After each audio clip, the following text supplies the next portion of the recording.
हमारा 80 गायों का एक फार्म है। 30 के आसपास हमारे पास इस समय मिल्किंग काउज हैं, जिनसे लगभग हम लोग 1000 पीक टच कर जाते हैं। इसमें से 700-800 लीटर हमारा शहर में जा रहा है।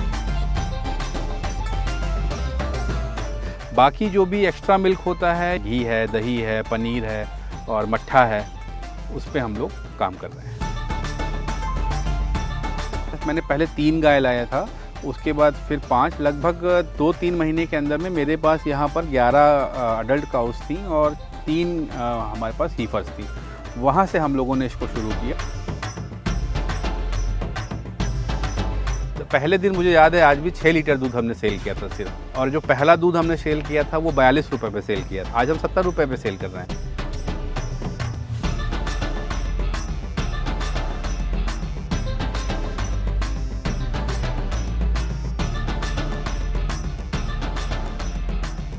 मैं सानिध्य अवध, और मेरा ये हरदोई, लखनऊ के बाहर हरदोई ज़िला लग जाता है यहाँ पर। तो ये एक छोटा सा एक फार्म है जिसमें हम लोग लगभग इस समय हर्ड साइज़ जो है 80 गायों का है। और मतलब आप ये समझिए कि आज मैंने नौकरी की, इन्फोसिस वगैरह में किया, इंजीनियरिंग किया, बट आज जो पहचान है वो एक डेयरी फार्म ओनर कह लीजिए, डेयरी फार्मर कह लीजिए। तो ये डेयरी फार्म जो है, इसका एक प्राइम मूवर है। मतलब जो मेन काम है डेयरी फार्म है। इसके अलावा भी हम लोग ऑर्गेनिक फार्मिंग कई तरह की कर रहे हैं।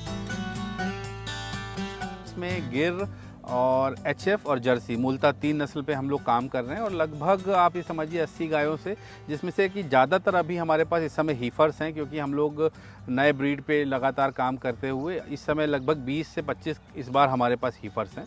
तो अगर मिल्किंग काऊ देखा जाए तो 30 के आसपास हमारे पास इस समय मिल्किंग काउज हैं, जिनसे लगभग हम लोग 1000 पीक टच कर जाते हैं। जनवरी में हम लोगों ने टच किया पीक, और 1000 मिल्क जो है उसमें से 700-800 लीटर हमारा शहर में जा रहा है। लखनऊ में बॉटलिंग हम लोग करते हैं, बॉटल के थ्रू शहर में जाता है। बाकी जो भी एक्स्ट्रा मिल्क होता है उसको हम लोग घी में और बाकी प्रोडक्ट में, घी है, दही है, पनीर है और मट्ठा है, उस पर हम लोग काम कर रहे हैं। हमने 2021 में आप ये मतलब जो एक फुल फ्लेजेड जिसको कहा जाए, 2021 में इस फार्म को शुरू किया। 21 से लेके 22 तक, मतलब कोविड लास्ट तक थोड़ा स्लो पेस पे चले। वो अच्छा ही हुआ, ब्लेसिंग इन डिस्गाइज एक कह लीजिए आप हम लोग के लिए हुआ कि सीखने का अवसर काफ़ी मिला। कम पशु से शुरुआत करी और शुरू दिन से हम लोग ब्रीडिंग पे काम कर रहे हैं, जिससे कि हम लोग नस्ल सुधार पे मतलब आज की डेट में जहाँ से हमने शुरू किया था उससे आप ये समझिए कि हम 4 पीढ़ी आगे अपने पास पशु आ चुके हैं। ये नस्ल सुधार का मतलब ये बहुत अच्छा वर्ड है कि आपको अगर चाहे डेयरी का हो या खुद का काम कर रहे हो, आप अपने घर में दूध पाल रहे हो, दूध का या कोई भी इस तरह के व्यवसाय जो पशुपालन जुड़ा, उसमें नस्ल का बहुत बड़ा योगदान है। नस्ल अच्छी, दूध अच्छा, नस्ल अच्छी तो बच्चियाँ अच्छी, पड़वा अच्छा, उसके दाम अच्छे, पैसा भी उसी का है। बिल्कुल। तो ये इसका मतलब क्या? नस्ल सुधार का आपने कहा ब्रीडिंग या अपग्रेड कर रहे हो, तो क्या आप उसको बेचने के लिए कर रहे हैं या खुद के लिए अपने अपग्रेड करने के दूध ज़्यादा मिले? दोनों ही काम हो रहे हैं। देखिए ऐसा है ना अरविंद जी कि हम जब शुरुआत किया तो पंजाब से और हरियाणा वगैरह से हम लोग जानवर लेके आए, अपनी गाय लेके आए। बट हमने देखा कि वहाँ कोई भी जो फार्म ओनर है या व्यापारी है या किसान है, जहाँ से भी आप गाय, जो भी गाय परचेज़ करने के जो माध्यम हैं, मंडियाँ हैं या फिर फार्म हैं या फिर किसान हैं, इन्हीं 3 जगहों से आप जानवर लेंगे। और इन्हीं दोनों से मंडियों में जानवर आता है, जहाँ पे पशु मेला वगैरह जो होते हैं उनमें बिकता है। तो जब हम लोग पंजाब गए, वहाँ से जब हम जानवर परचेज़ करने, तो मैंने देखा कि कोई भी अपना बहुत अच्छा जानवर देने को तैयार नहीं है। तो अगर, और दूसरा जिसके पास अच्छा जानवर है या अच्छा पशु है, अच्छी गाय है, वो ऐसा रेट बता रहा है जो कि आपको उस समय पे वायबल नहीं लग रहा है। तो उसी समय ये बात समझ में आ गई। जब पहले मैं 3 जानवर लेके आया, उसके बाद जब मैं बाद में पंजाब से जब मैं लेके आया, तो मुझको ये समझ में आया कि अगर खुद से ब्रीडिंग नहीं करेंगे तो आप एक अच्छा फार्म नहीं बना पाएंगे। और पंजाब में आज इस तरह के जानवर हैं तो उसका कारण सिर्फ़ और सिर्फ यही है कि उन लोगों ने शुरू से ब्रीड पे काम किया और आज उनके पास इस तरह की ब्रीड है। तो ब्रीडिंग एक तो इसलिए भी ज़रूरी है कि आपके पास मिल्क, जिस भी वजह से आप पशुपालन कर रहे हैं, जैसे हम लोग दूध के लिए कर रहे हैं, तो दूध की बढ़ोतरी हो, साथ ही साथ एक समय के बाद हम एक लिमिट से ज़्यादा गाय नहीं पाल सकते हैं। तो वो गायों को हम, जैसे अभी भी हम लोग इस सीज़न में हम लोग करीब 25 गाय के आसपास हम लोगों ने सेल की हैं। तो गायों से भी हम लोग को मतलब एक मुनाफा होता है, दूध से जो होता है वो होता ही है। तो इस तरह से हम ओके, लोग तो आगे चल रहे हैं। आपका चलिए फार्म दिखाते हैं और ये बिल्कुल। भी दिखाते हैं कि इसकी शुरुआत कहाँ से। तो आमोर जो आपका फार्म है वो जी। कई महीनों से हम लोग बात कर रहे थे और ये ज़्यादा फोकस था कि हम डेयरी में इनकम या उनसे अपेक्षा ये बात करें कि अगर कोई भी किसान और डेयरी में से काम करना चाहता है वो कैसे सफल हो सकता है। तो मैं ये समझना चाह रहा था कि तो बिल्कुल। आपने जब उसमें शुरुआत किया तो इनिशियल पूंजी कितनी लगाई, क्योंकि बहुत सारे लोगों को ये मतलब ये भी माना क्या है ये सिर्फ पैसे वालों का गेम है। नहीं, पैसे वाले का तो देखिए पूंजी तो देखिए लगती है, लेकिन मैंने भी जैसे मैंने आपको बताया कि मैं माइक्रो हाइड्रो में इंटरेस्टेड था पहले कि उसमें कुछ काम किया जाए अपनी इंजीनियरिंग को इस्तेमाल करते हुए, लेकिन वहाँ पर जो पूंजी लग रही थी वो एक साथ बहुत सारी पूंजी लग रही थी। लेकिन धीरे धीरे जब इसमें आए तो इसमें ये समझ में आया कि इसमें पूंजी आप इसमें कंट्रोल कर सकते हो। जैसे हमने आपको बताया कि 21 और 22 में हम स्लो चले, तो हमने 3 से 11 एनिमल तक हम बहुत स्लो आए। यानी कितने लाख रुपए में ऐसे मोटा मोटा आप ये समझिए कि अगर किसी को ठीक से डेयरी फार्मिंग उस तरह से करनी है कि आप एक वायबल एक मॉडल बनाना चाहते हैं, तो कम से कम 10 पशु आपके पास होने चाहिए। 10 पशु से आप ब्रीडिंग करते हुए आगे बढ़िए और धीरे धीरे आप इस स्टेज पे आ सकते हैं। जैसे 21 से और आज 25 चल रहा है हम, और मैंने मतलब एक यहाँ पास में एक फार्म है सुधीर जी का, वहाँ से कुछ गाय खरीदी थी शुरू में और बाकी पंजाब से मैं लाया था। पंजाब वाले मेरी जो भी गाय थी वो बहुत सफल नहीं रही मेरे लिए। तो एक तरह से मानिए कि मैं इस फार्म पे केवल 9 गाय ही परचेज की है। इनिशियल बाकी सब पूंजी हमने मतलब breed कितना किया। है? इनिशियल 10 गाय पालना है, मैं 10 गाय पालना 10 चाहता गाय हूं। पालने के लिए कम से कम आपको 11-12 लाख रुपए मतलब चाहिए शुरुआत में। आप इकट्ठा 10 गाय तो ले नहीं आएंगे, तो अगर आप 2, 3, 4 गाय गिनिए उसमें और बाकी शेड और ये सब का खर्चा अगर आप जोड़िए तो 10 लाख रुपए से आप एक ऐसा काम शुरू कर सकते हैं जिसमें दूध से और बाकी संसाधनों से आप पैसे कमा सकते। अगर आप हाउसिंग पे बहुत ज़्यादा खर्च करेंगे या बाकी जगह खर्च करेंगे, तो जैसे अगर आप एक डेयरी फार्म शुरू करना चाहते हैं या किसी भी तरीके से पशुपालन में आना चाहते हैं, तो अगर आप मान लीजिए कि आप 50 गाय का सोच के चल रहे हैं तो आप 5 से शुरू करिए। अगर आपके पास 10 लाख पूंजी है तो आप 5 लाख अपने पास रखिए और 5 लाख खर्च करिए। तो मैं अभी आप इसको पक्का भी देख रहे हैं, जब मैंने शुरू किया था तो ये मतलब बांस का स्ट्रक्चर था। बांस और बल्ली के स्ट्रक्चर पे मैंने 6 गाय जो शुरू की लेके आया था, वो 3 महीने मैंने इसमें रखा और 3 महीने लगभग सोचा तो 3 महीने के लिए था, लेकिन वो हो गया 8 महीना कोविड की वजह से।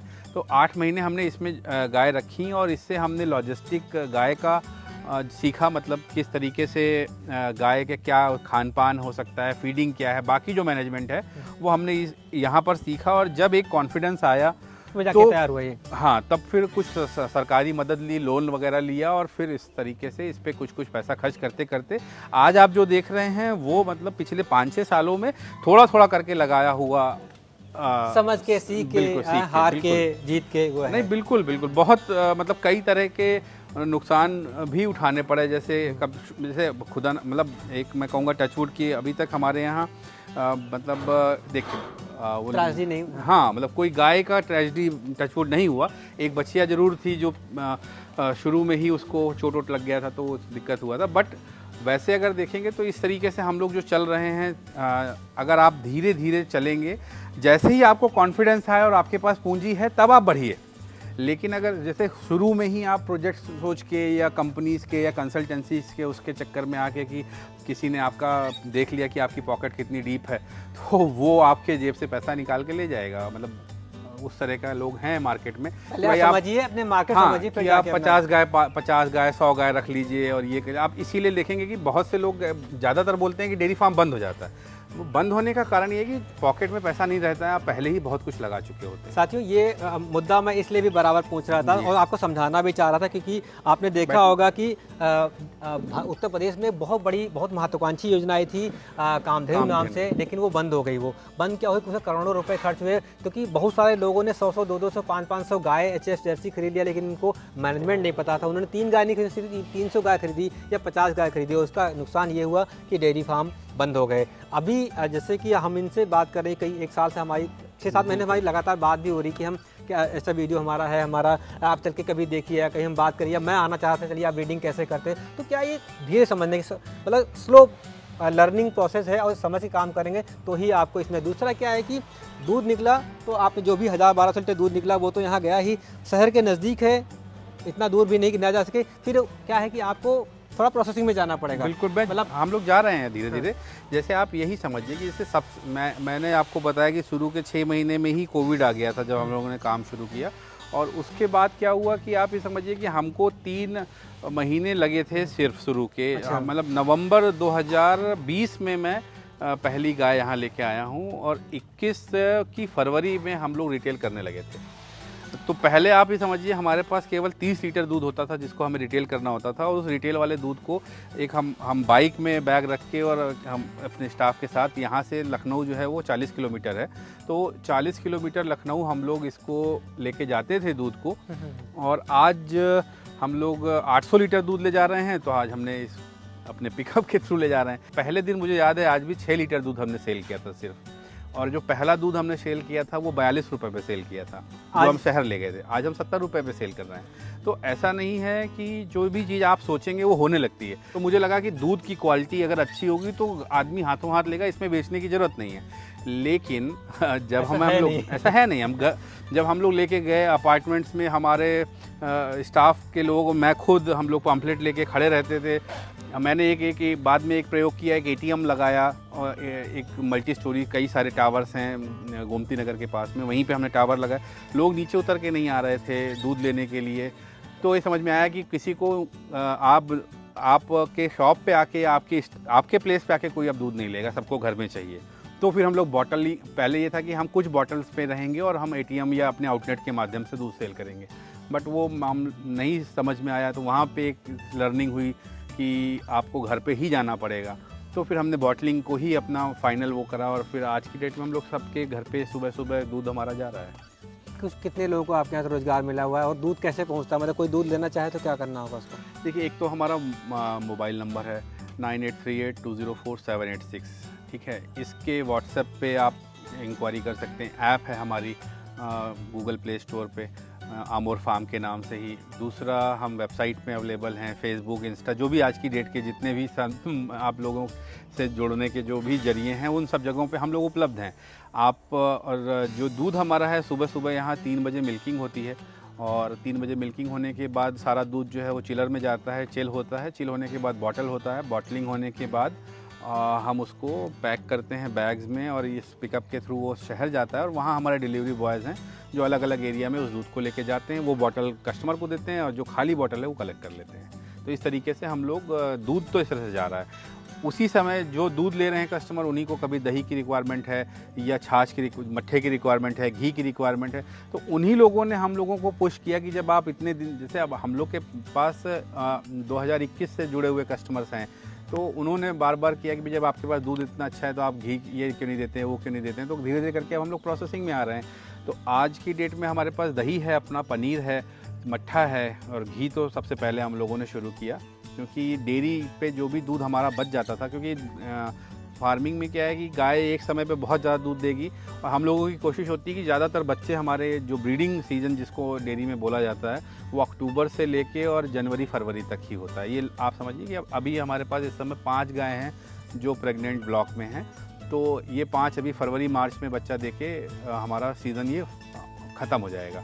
तो आप ये समझिए कि यही टाइम है जिसमें दूध पीक पे जाता है, इसके बाद डिक्लाइन होगा। तो हम लोगों की कोशिश होती है कि जो ठंड में जो दूध एक्स्ट्रा आ रहा है उससे हम घी बना लें, और जो भी प्रोसेसिंग करनी है तो पहले हमको डेयरी पे डालना पड़ता था। जो कलेक्शन सेंटर्स हैं वहाँ पे डाल के कोई भी डेयरी फार्मर अच्छा दूध पैदा नहीं कर सकता, क्योंकि अच्छा दूध पैदा करने के लिए आपको फीड खिलाना है। अच्छा दूध जो भी है वो फीड पे डिपेंड करता है। मतलब और कोई मिथ जितना भी मार्केट में या कहीं भी चल रहा है, मैं नहीं मानता इतने दिन की अपनी प्रैक्टिस में कि अच्छा दूध बिना अच्छा खिलाए पैदा हो सकता है।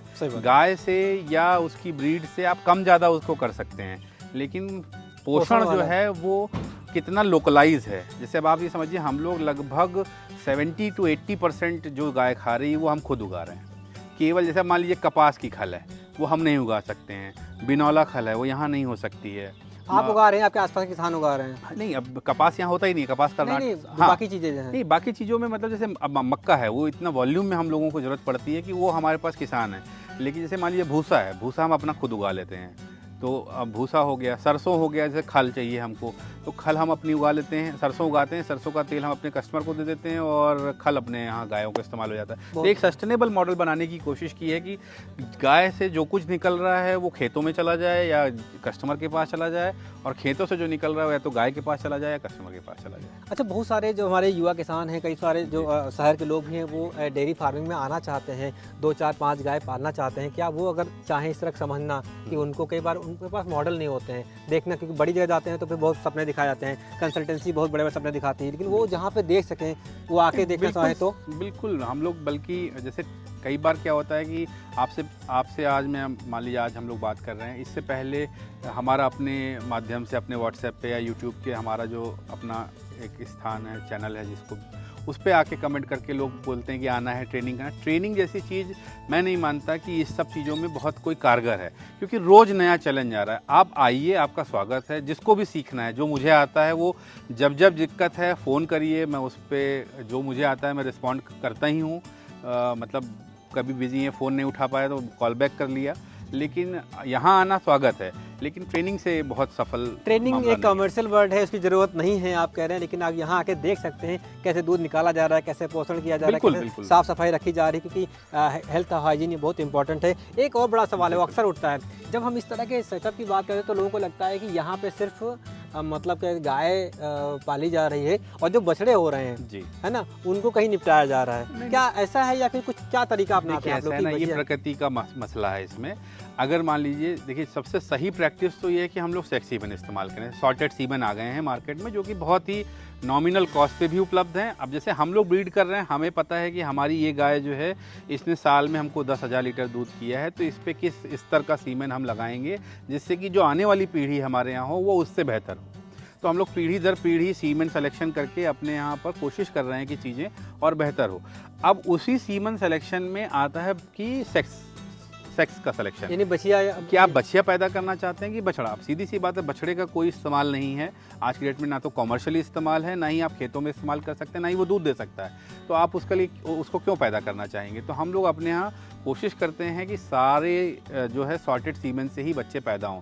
अब कुछ सीमन होते हैं, जैसे कुछ गाय होती है जो सॉर्टेड सीमन का कंसेप्शन जो होता है वो थोड़ा सा स्लो होता है। मतलब मान के चलिए कि अगर आप नॉर्मल सीमन किसी गाय में इस्तेमाल कर रहे हैं, वो दो बार के एआई करने से कंसीव कर रही है, तो सेक्स में वो 3 बार से करेगी। 3 सीमन उसको चाहिए, 3 स्ट्रॉ चाहिए, थोड़ा खर्च बढ़ सकता है, खर्च बढ़ेगा उसमें। तो उस खर्च को हम लोग मीट करने की कोशिश करते हैं अपने प्रोसेसिंग से, दूध के रेट से, ताकि हमको वो बछड़ों का झंझट, क्योंकि वो हमारे लिए झंझट है। आप बछड़ा पैदा हुआ, उसको आप क्या करेंगे, कहाँ लेके जाएंगे? आप उसको छोड़ने भी, जैसे लोगों को ये लगता है कि हम आपको जो छुट्टा जानवर हैं वो डेयरी फार्म से छूट के आ रहे हैं, नहीं, वो गाय हैं जो दूध दे नहीं रही हैं, वो सांड है जो उन गायों से पैदा हो जा रहे हैं बाहर, वो छुट्टा जानवर है, जिनकी नस्ल खराब हो गई है। जिनकी नस्ल खराब है, वो दूध ही नहीं दे रहे हैं, किसान के लिए किसी काम के नहीं है वो। हम लोगों के यहाँ क्या है कि अगर हम लोग के यहाँ कोई मान लीजिए खुदा न खास्ता कोई बच्चा पैदा भी होता है, तो सरकार की कुछ योजनाएं हैं जिसमें ब्रीडिंग सेंटर्स में ब्रीड इस स्तर पे है आज की डेट में कि गाय तो लोग परचेज़ करने के लिए तैयार हैं ही, बछड़े भी हम लोगों से लोग मांग ले जाते हैं। मान लीजिए अगर हमने बहुत अच्छा सीमन लगाया ये सोच के, सेक्स में 95% to 98% बछिया ही पैदा होती है सेक्स सॉर्टेड सीमन में। अगर मान लीजिए खुदा न खास्ता हमने 50 सीमन लगा, उसमें से 1 या 2 बछड़े आए, तो वो ऐसे फार्मर हैं जिनके पास इतनी जानवर हैं, गाय हैं, या कुछ गांव के प्रधान इस तरह के लोग उनको ले जाते हैं। मतलब समस्या नहीं है, मुद्दा को मिलाकर नहीं है। बछड़ा एक्सेस में पैदा नहीं करना ही एक उपाय है कि आप पैदा ही मत करिए। तो साथियों, जो लाइव स्टॉक है, जो पशुपालन है, वो भारत में हमेशा से खेती के साथ जुड़ा हुआ एक ऐसा उद्यम रहा जिसने भारत के गांवों को हमेशा समृद्ध किया। अभी बहुत पोटेंशियल है, लेकिन तरीका ये है कि उसको सलीके से किया जाए, अच्छी नस्ल का चुनाव किया जाए, अच्छे तरीके से प्रोसेसिंग किया जाए, कोशिश ये की जाए कि सिर्फ दूध ना बेचा जाए, उसके प्रोसेस उसको करके कुछ उसके उत्पाद बाई प्रोडक्ट बनाए जाएँ, कुछ उत्पाद बनाए जाएँ, उनको बेचा जाए, तो आपको उसमें फ़ायदा मिलेगा। फिर चाहे वो कोई भी क्या कहते हैं, बिल्कुल किसी भी तरह का पशुपालन आप करते हैं उसमें फ़ायदा मिलेगा आपको। और हमारी और आपकी जो वार्ता है, उम्मीद करते हैं आपको पसंद आए। कोई भी सवाल हमसे या आपसे है तो आप कमेंट में पूछिए, हम कोशिश करेंगे उसको अगले किसी वीडियो में। अगर आपको लगता है कि हमें अगला वीडियो बनाना चाहिए तो हम अगले किसी वीडियो में आएंगे। इस वीडियो में हमने चर्चा की है कि डेयरी व्यवसाय कैसे किया जाए, कितने गाय से शुरू किया जाए, उसका न्यूट्रिशन कितना होता है, किस गाय को कितना चारा देना चाहिए, कौन कौन सी नस्लों पे काम होना चाहिए। इसके अलावा हमने साइलेज पे बात किया है, मिल्क के प्रोसेसिंग पे बात की है, साथ ही हमने बात किया भारत में जो पशुपालन का या कोई भी तरीका है, जो सरकारी कुछ योजनाएँ हैं, हमने उनके बारे में थोड़ा सा बात किया है। तो उम्मीद करता हूँ कि हमारी जो वार्ता है आपको पसंद आई। कोई सवाल है तो आप हमें कमेंट में पूछिए, हम कोशिश करेंगे कि अगले वीडियो में उसका उत्तर दें। और आप न्यूज़ पोस्ट देखते रहिए। बहुत धन्यवाद। नमस्कार।